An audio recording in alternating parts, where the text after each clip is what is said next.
Sumati kitchen with blog থেকে সবাইকে স্বাগত। আশা করি আপনারা সবাই ভালোই আছেন, আমিও ভালো আছি। আজকে একটা নতুন রেসিপি আপনাদের সঙ্গে শেয়ার করেছি। আজকে করেছি জিভে গজা। কিভাবে জিভে গজাটা করলাম আপনারা প্রথম থেকে শেষ পর্যন্ত দেখুন, আশা করি ভালোই লাগবে। আসুন তাহলে দেখুন কিভাবে জিভে গজাটা বানালাম। এখানে সার্ভ করে দিলাম। 5 হাতা ময়দা নিলাম। আর যে সকল নতুন বন্ধুরা আমার চ্যানেলে প্রথম, অবশ্যই চ্যানেলটিকে সাবস্ক্রাইব করবেন, পাশের বেল বাটনটি অন করবেন, সবার সঙ্গে শেয়ার করবেন, কমেন্ট করে জানাবেন আজকে কেমন হয়েছে। আর এবার লবণ দিচ্ছি, স্বাদ মতো লবণ দিলাম, কালো জিরে দিলাম, আর ঘি দিচ্ছি। ঘিটা খুবই গাঢ় ঘি। আর 2 চামচ ঘি দিচ্ছি। ঘিটা যদি পাতলা হতো তাহলে কিন্তু এটা ডবল হয়ে যেত। গাঢ় ঘি একটুখানি মেখে নিচ্ছি। ঘি আর তেল দিয়েই ময়ামটা করব। আগে ঘিটাকে একটুখানি ময়দার সঙ্গে মেখে নিচ্ছি,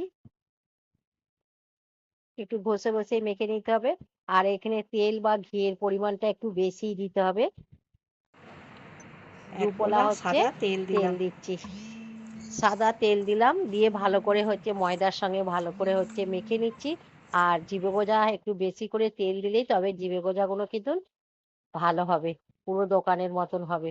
ভালো করে ময়াম করে নিলাম। এবার জল দিয়ে মেখে নেবো। আর এই মুঠো করতে সহজে মুঠো হয়ে গেল। এবার অল্প অল্প জল দিয়ে মেখে নেবো। যেহেতু বেশি পরিমাণে তেল বা ঘি দেওয়া আছে, সেই জন্য জলটা বুঝে দিতে হবে। একবারে জল দিলে কিন্তু পাতলা হয়ে যাবে, তাহলে তেল ময়দা আবার সব দিতে হবে। অল্প অল্প জল দিয়ে একটা ডো তৈরি করে নিচ্ছি।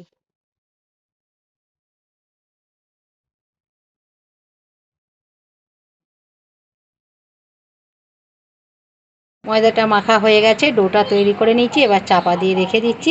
এবার একটা চিনির সিরাপ তৈরি করে নিচ্ছি। 1.5 কাপ চিনি নিয়েছি, আর 1.5 কাপ জল দিয়ে একটা চিনির রস তৈরি করে নিচ্ছি। 3টে ছোট এলাচকে ফাটিয়ে দিলাম, তাহলে চিনির রসটা সেন্টটা খুব ভালো হবে। আর চিনিটা খুবই ফুটে গেছে, একটু চটচটে ভাব হয়েছে। এর থেকে বেশি কিন্তু রসটাকে ঘন করব না। এবার নামিয়ে নিচ্ছি। এইরকমই নরম হয়েছে ডোটা, খুব শক্তও নয় খুব নরমও নয়, যেমন ময়দার লেচি হয় ঠিক ওই রকমভাবে করেছি। আর এবার ছোট ছোট করে লেচি কেটে নেব। এই দেখুন এইরকম করে, এই দেখুন বন্ধুরা 8টা হয়েছে। আর একটু গোল করে নিচ্ছি। তারপরে বেলবো। আর আপনারা প্রথম থেকে শেষ পর্যন্ত দেখবেন। গোল করে নিয়েছি, এবার এই পাত্রের মধ্যে বেলে নেব। আর জিভে গজা মানে একটু লম্বা লম্বা হবে।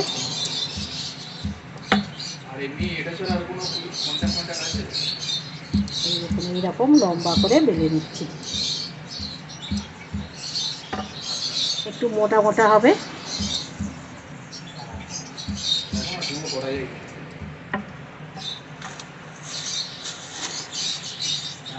এর মতন লম্বা করে বেলে নিয়েছি। আর একটা কাঁচা চামচ দিয়ে ফুটো ফুটো করে দিচ্ছি, তাহলে কিন্তু লুচির মতন ফুলে উঠবে।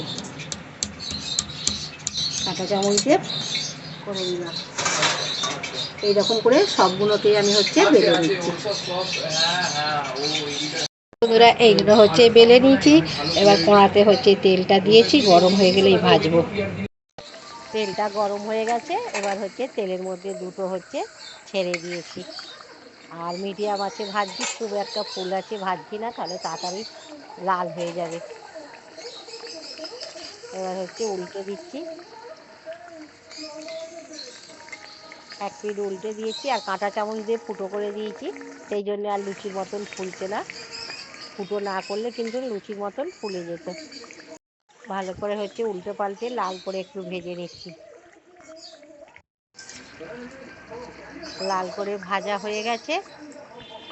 এবার এইগুলোকে তুলে নেবো। এর থেকে বেশি আর লাল করব না, লাল করলে কালো কালো লাগবে, দেখতে ভালো লাগবে না। এইগুলোকে এবার তুলে নিচ্ছি।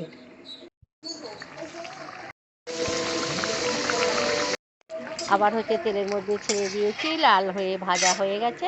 এইরকম করে সবগুলোকেই আমি হচ্ছে ভেজে নিচ্ছি। সবগুলো এই হচ্ছে দেখুন ভাজা বন্ধুরা, হয়ে গেছে। জিরে গোঁজাগুলো সব হচ্ছে।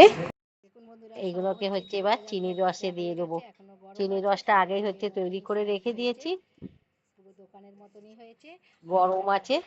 জিবে গজাগুলো এবার চিনির রসে ছেড়ে দিচ্ছি, আর চিনির রসে দিয়ে হচ্ছে 10-15 মিনিট রসেতে ভিজিয়ে রেখে দেবো। তাহলে জিবে গজাগুলো রসালো হয়ে যাবে, আর হচ্ছে খেতেও ভালো হবে। এগুলোকে দিয়ে দিয়েছি। দেখুন বন্ধুরা, হচ্ছে রসে ভিজিয়ে রেখেছিলাম, 15 মিনিট রেখেছিলাম, বেশি সময় রাখিনি, তাই অনেকটাই হচ্ছে রস টেনে নিয়েছে। আর কতটা হচ্ছে নরম হয়েছে দেখুন, এই দেখুন কতটা নরম হয়েছে। এইটা তো প্রচুর নরম হয়ে গেছে, এই দেখুন একবারে নরম হয়ে গেছে, পুরো দোকানের মতন হয়েছে। এই দেখুন, এই দেখুন কেটে দেখালাম কতটা হচ্ছে রসালো হয়েছে। আর আশা করি আপনারা প্রথম থেকে শেষ পর্যন্ত দেখেছেন কীভাবে হচ্ছে জিভে গোজাগুলো করলাম। আপনারা হচ্ছে সময় মতন রেখে দেবেন। আমি 15 মিনিট রেখেছিলাম, আপনারা যদি আরও কম সময় রাখেন তাহলে হচ্ছে একটু শক্ত শক্ত হবে। আমি 15 মিনিট রেখেছিলাম, আর কতটা হচ্ছে রস টেনে নিয়ে এতটাই নরম হয়ে গেছে। এবার আশা করি আপনারা প্রথম থেকে শেষ পর্যন্ত দেখেছেন। আবার কোনো একটা নতুন রেসিপি নিয়ে দেখা হবে। ততক্ষণে সুস্থ থাকবেন, ভালো থাকবেন। নমস্কার।